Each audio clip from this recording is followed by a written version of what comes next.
প্রথমেই আমি একটি কথা বলবো ক্লিয়ারভাবে, যে তোমরা যখন এক্সামের ফর্ম ফিল আপ করেছো তখনই কিন্তু তোমার কোন কোন পেপারের পরীক্ষা দিতে হবে, কোন কোন পেপার রয়েছে তোমার, সেই বিষয়ে কিন্তু ফর্ম ফিল আপের সময়ই সমস্তটা বলে দেওয়া হয়েছে। যদি বুঝতে না পারো তাহলে ফর্ম ফিল আপ কপিটা এখন দেখো, দেখবে তোমার পাশে সাবজেক্টের নামগুলো লেখা রয়েছে। যে সমস্ত সাবজেক্ট নাম লেখা রয়েছে সেই সমস্ত সাবজেক্টেরই তোমাকে পরীক্ষা দিতে হবে। এইবার প্রশ্ন আসছে যে না তাহলে নতুন না পুরনো।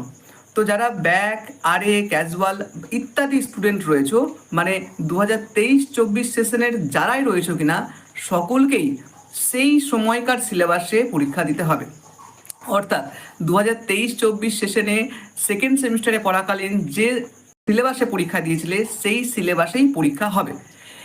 এই বছর যারা 23-24-25 সেশনে অ্যাডমিশন নিয়েছো, অর্থাৎ ফ্রেশ এই মুহূর্তে সেকেন্ড সেমিস্টারে পড়ছো, তাদের কেবলমাত্র নতুন সিলেবাস